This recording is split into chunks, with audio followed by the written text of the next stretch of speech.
இளைய தலைமுறை சமுதாயத்தின் தூண்கள். இவங்க தான் நாட்டினுடைய நாளைய தலைவர்கள். இவங்க பொறுப்பாகவும் அதே நேரத்தில் எல்லாத்தையும் தட்டி கேட்டால் இந்த நாட்டில் தலைவர்களாக இருந்தாலும் சரி, எந்த கட்சியாக இருந்தாலும் சரி, இவர்கள் தான் சமுதாயத்தில் மிகப்பெரிய மாற்றத்தை கொண்டு வர போகிறவங்க.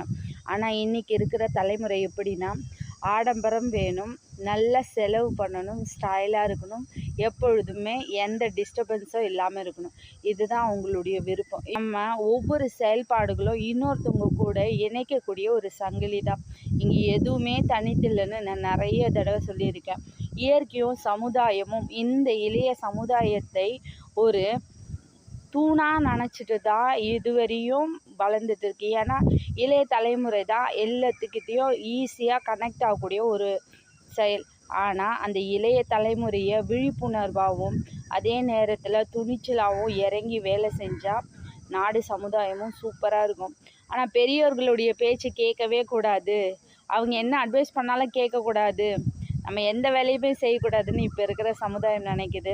அந்த இளைய சமுதாயத்தை மாற்றணும், அவங்கள நல்ல வழியில் கொண்டு போனால் இயற்கையும் சமுதாயமும் சூப்பராக இருக்கும். அதற்கான ஒரு வழிகளை எடுத்துக்கிட்டே இருக்கணும்.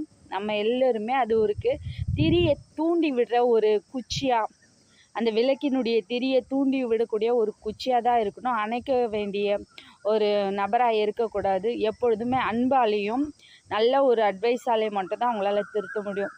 முடிஞ்ச அளவுக்கு அதிகமான அன்பு மூலமாக நம்ம வார்த்தைகளை கொடுத்தாலே அவங்க திருந்திடுவாங்க.